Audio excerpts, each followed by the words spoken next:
Hello everyone, আসসালামু আলাইকুম। কী অবস্থা সবার? আশা করছি সবাই অনেক ভালো আছেন। চলেন আজকের ভিডিওতে আমি শেয়ার করব আপনাদের সাথে একটা পার্সেল যেটা আমি অনলাইনে অর্ডার করেছিলাম। তো পার্সেলটা খুব তাড়াতাড়ি চলে আসছে। তো চলেন যাই আজকে আপনাদের সাথে শেয়ার করি যে পার্সেলের ভেতর কে আছে। তবে হ্যাঁ, অবশ্যই কিন্তু খুব ইন্টারেস্টিং একটা জিনিস আছে। তাহলে চলেন এই প্যাকেটটা আপনাদের সাথে নিয়ে আনবক্সিং করি। সেই সাথে আমার ছোটোবেলার একটা গল্প আপনাদের সাথে শেয়ার করি। সেটা হচ্ছে আমার আব্বু যখন সৌদি আরব থেকে দেশে আসতো তখন যখন আব্বুর ব্যাগগুলো আমরা খুলতাম খুব আনন্দের সাথে খুলতাম, ভেতরে যাই আছে খুলতেই আসলে বেশি আনন্দ লাগতো। কারণ আব্বু হচ্ছে অনেক অনেক টেপ দিয়ে অনেকভাবে যাতে ভেঙে না যায়, অনেকটা পথ জার্নি করে ব্যাগগুলো আসে, তো কোনো যেন প্রবলেম না হয় সেভাবে খুব যত্ন সহকারে আব্বু প্যাক করে, যে প্লেন থেকে পড়ে গেলেও যেন লাগেজের কিছু না হয়। তো সেরকম করেই বেশ যত্ন সহকারে আমার এই পার্সেলটাকে ওইভাবে প্যাকেট করা হয়েছে। তো আমিও খুব ইন্টারেস্টিং যে ভেতরের সব কিছু ঠিক আছে কিনা সেটা দেখার জন্যে। তো ওনারা বেশ ভালোভাবে এটা প্যাক করে দিয়েছিল, যে কারণে আমি পুরো স্যাটিসফাই। তো আপনাদের সাথে এখন শেয়ার করছি যে আসলে এটার ভেতরে কী আছে। ওমা, আরও একটা প্যাকেট। তো যাই হোক, কিছু বলার নাই, আসলে ওনারা ওনাদের বিজনেস পলিসি মেনটেন করেছে, এর জন্য আসলেই থ্যাঙ্কস।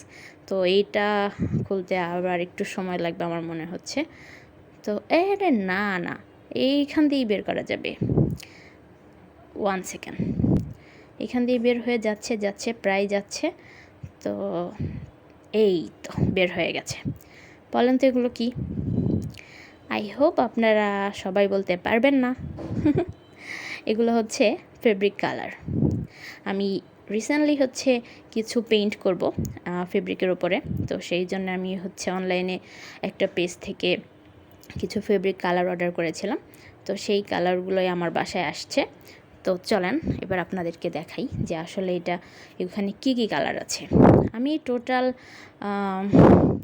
এখানে মেবি 8টা কি 9টা বোতল থাকার কথা, কারণ ওনারা আমাকে এনকে এবং বাইন্ডার রেকমেন্ড করেছিল যে আপু এই দুটো নেন, এই দুটো আপনার রঙের ক্ষেত্রে বেশ কাজে দিবে, আর এই দুটো ছাড়া আপনি ভালোভাবে পেইন্ট করতে পারবেন না।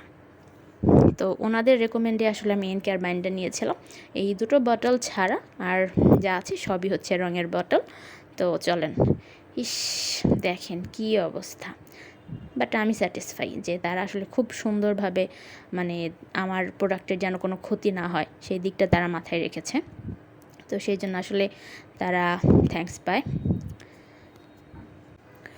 সব মিলে আমার একটা জিনিস খুব না বললেই নয়, সেটা ওনারা যেভাবে প্যাকেজিংটা করেছে তাতে আমার মনে হচ্ছে যে আমার পার্সেলটা যদি কোথাও পড়েও যেত, আল্লাহ ভালো জানেন, মনে হয় না কোথাও কোনো ক্ষতি হতো আমার।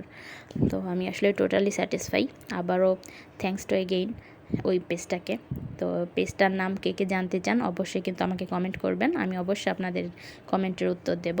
তো আপনারা যারা পেইন্ট করেন বা পেইন্টিং নিয়ে কাজ করছেন বা করতে চান, তারা অবশ্যই কিন্তু কমেন্টে জানাবেন। আমি আপনাদেরকে যতটুকু পারি আমার সাধ্যের মধ্যে বা আমার জ্ঞানের মধ্যে যতটুকু আছে আমি ট্রাই করব আপনাদেরকে এই পেইন্টিংয়ের ব্যাপারে হেল্প করার জন্য। তো এই বাইন্ডার। উইদাউট বাইন্ডার আসলে ফেব্রিক কালার দিয়ে কাজ করাটা অনেকটা ইম্পসিবল। এটা ব্লু কালার, এটা আপনার এনকে, অ্যান্ড এটা আপনার ব্লু কালার। ও সরি, আগেরটা ব্লু ছিল না, আগেরটা গ্রিন ছিল, আর এইটা পিঙ্ক। সো আমি টোটাল 7টা কালার অর্ডার করেছিলাম। তো একটু গুনে নিই সবগুলো ঠিক আছে কি না। তো হ্যাঁ, সবগুলো ঠিক আছে। হলুদ, এখন ইয়েলো, পিঙ্ক, না সরি, হলুদ, white, pink, orange, red, blue and green and at last binder and K. So এই আমার অর্ডার ছিল। আর ফেব্রিকের ওপর কাজ করতে গেলে আসলে আমি একটা প্রবলেম ফেস করেছি, সেটা অ্যাক্রিলিক দিয়ে কাজ করা বেশ টাফ, সিরিয়াসলি। তো ফেব্রিকের যে কালার আছে বা ফেব্রিকের যে ফেব্রিক কালার আছে এটাই আসলে ফেব্রিকের জন্য পারফেক্ট। তো সেই জন্য আমি আসলে আপাতত এগুলোই অর্ডার করেছিলাম।